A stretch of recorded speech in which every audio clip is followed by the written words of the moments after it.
What is going on, guys? Matt Downs with Daily Grind Fantasy Sports here to go over how to use Fantasy Cruncher with a combination of our DGF tools on our website. The main reason why we are partners with Fantasy Cruncher is because you can utilize the tools on Fantasy Cruncher alongside all of our tools on our website to help create winning lineups. With a combination of contest selection strategy, I'm going to show you guys how to do that and kind of what my process looks like when taking a look at our cheat sheet as well as Fantasy Cruncher, and more in depth with the settings. So let's actually go back in time here and take a look at week 1, since the week 1 cheat sheet is technically still up on our website. I'm actually going to update that later today. Regardless, this is what our cheat sheet looks like. Has ownership projections, actual projections, defense versus position rankings, but it was the first week, so we don't have those. Vegas points, salary, all that good stuff. Even leverage opportunity here. And again, I go more in depth on that a little bit more in some of our other tutorial videos. But the main thing is what we do here is we take all of this information and we make it into a cheat sheet format that makes it very easy for you guys to build lineups for single entry players, for players that MME, for players that play single entry. And I'm going to go over that here on our website. So let's say, for instance, we're playing a cash double up lineup. It's very straightforward. We have the highest owned quarterback here with Patrick Mahomes. We have Kyler Murray and Josh Allen. Chances are, if you take any one of those three quarterbacks, they're going to be the highest owned. And same thing with running back, wide receiver, tight end, defense. Makes it very easy for cash players to just plug and play.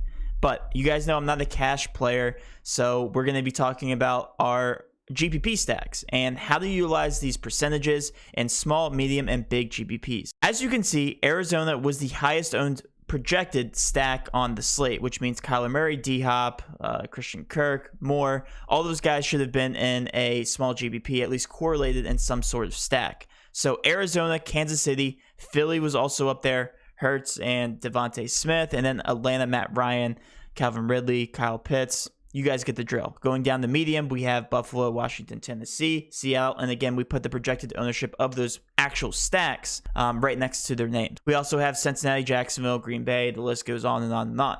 Regardless, you use these stacking recommendations to kind of find what type of contest you're going to be playing and what types of stacks you're going to be putting into those GPPs. So let's actually talk about it. We're going to start out with Arizona, Kansas City, Philly, and again, we're considering a small GPP 3 to 100 people. So let's just hypothetically say I'm doing my slate research and I see I need to have an Arizona stack in a small GPP. Let's say you're playing a 2 or 3 max contest, maybe even a single entry contest where it's less than 100 people. So I actually went out and I found the contest. This was one with all the sharks that was less than 100 people. There were 77 people. The buy-in was $777.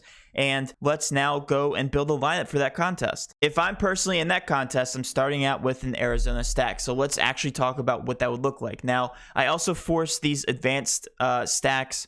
I did another video on specifically what these stacks looked like. But if you guys look behind me, take note. This is how my stack settings look. Basically forcing a QB with a wide receiver from the same team, and then coming back with an additional player, making sure we have some sort of correlated stack when you have a quarterback paired with a wide receiver. So if I lock in Kyler Murray, I should be getting nothing but Arizona stacks. Let's actually crunch 10 lineups. I think I have my advanced settings set for 95,500 or 49,500, 25% randomness. Again, my settings are never mechanical. I never set the same settings for every single slate depending on the contest size. So if I'm building a small single entry lineup, all I'm trying to do here is make sure I have an Arizona stack, and then I want to see what type of combinations I get, forcing about 25%, because really I'm only putting one lineup into that contest. So again, the one thing that you guys always struggle with is using a mechanical process. My process is not like that. I'm using my mindset and how my lineup should look in these specific contests, and I'm forcing different types of advanced settings to make it do that. Use Fantasy Cruncher to make it do what you want, not the other way around. Fantasy Cruncher doesn't win you money. You make sure you win money utilizing Fantasy Cruncher. So that's my mindset going into these slates. I kind of went off on a tangent there, but regardless, I'm making sure Arizona's in my lineup. I'm going to be crunching about 10 lineups or so, and I'm going to pick these. And again, I'm trying not to use what I know because week 1 has already passed. So not trying to use any recency bias. But what I'm looking for is Tennessee stacks. As you can see, this first one has Rondale Moore and DeAndre Hopkins. But I also want to come back with a Tennessee wide receiver because that's something I always look for. I basically hope that the game is a shootout and I want to capitalize on the upside. So I'm looking for any Titans players. Derrick Henry's not really a shootout beneficiary of a game because he's a running back. So let's look for a lineup here with AJ Brown. I'm going to be utilizing that in a GPP. So this one here has Kyler Murray, Rondale Moore, DeAndre Hopkins, AJ Brown, and the actual score was 127.66. So that would be a lineup that I would put into a small GPP. So 120, sorry, I lost track of what the actual score was. 127. So 127 would have placed me right on the cusp of cashing. So it looks like this one actually did not make it into the top 15. 129 was the cash range. So if I put an Arizona stack into this contest, I would not have cashed. But this is a 2 max. Let's actually look at the next chalkiest stack here. And let's go back to the cheat sheet to see what that was. We are looking for a Kansas City Chiefs stack. So we're going to go back to the drawing board here, and we're going to put in Patrick Mahomes. We're going to lock him in because that's going to give us some stacks. We're going to go through 10 lineups here. Patrick Mahomes paired with Tyreek Hill or Travis Kelce or both, coming back with a Cleveland wide receiver. Does it have any Cleveland wide receivers in our lineups? No, it does not. So let me go ahead and go over to, I believe the highest owned wide receiver from the Cleveland game, or from the Cleveland team, was Jarvis Landry. Let's go ahead and lock him in because Odell Beckham was out. So let's make sure that he's getting into our lineups. And we're also coming back with a Kansas City stack. So Patrick Mahomes, Jarvis Landry, let's just use the first one.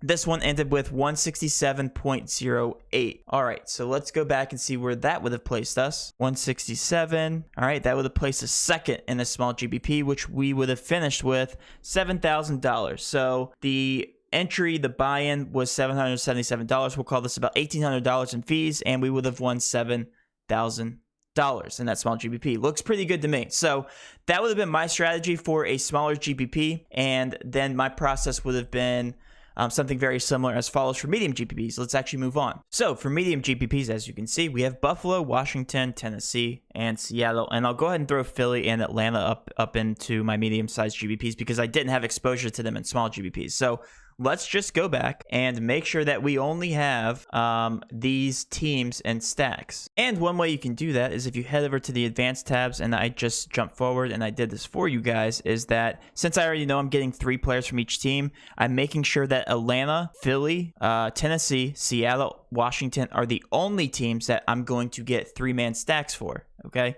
And I set the exposures to 100, everybody else to 0. So I shouldn't get any stacks of the other teams. And what I did is I think I cranked up the randomness here. No, I haven't yet. So let's crank up the randomness to about 500%. Sure. 49,500. Let's move this down to 49. Sure. To get a little bit more different. Let's crunch 200 lineups and see what these look like. All right. So we should just be getting Philly, Tennessee, Washington, Atlanta stacks. We've already talked about this. So let's actually make sure that's happening. All right. So team stacks. 4 player stacks that are used: Atlanta, Washington, Tennessee, Arizona, Cincinnati, Seattle. 3-man stacks. Here you go. And we'd be sifting through these lineups to find lineups for the medium-sized GPPs. We're not going to go back and see what the winning lineups look like because that really doesn't matter. That's irrelevant because the slate's already passed. So the process, I'm setting this up before the slate starts hypothetically. So that's what it would look like for me. So those would be the only lineups I'm putting in the medium-sized GPPs. The reason because they are very low owned and they put me in the best chance to win those size GPPs. All right. And then the process would follow for large GPPs, the exact same process. I'd be putting just Cincinnati, Jacksonville, Green Bay, Carolina, Minnesota, New York Jets. You guys can read the list here, and bigger GPPs. Why? Because they're not carrying any ownership whatsoever. And if you would have put a San Francisco stack and Detroit stack in there, you would have probably won a GPP because that was in the actual optimal, which is pretty crazy to say. But that's it. That's how you utilize our cheat sheet, guys. We make it that easy for you guys. I did this in what? I think this video is 10 minutes, a little bit over 10 minutes long. And if you guys get this process down, you can win GPPs. The next process is just simply entering them into those size GPPs. Hopefully you guys enjoyed this content. If you did, please do hit that subscription button, notification bell, and of course, smash that like button for all of our future NFL content. With all that being said, have a great rest of your night. Let's cash.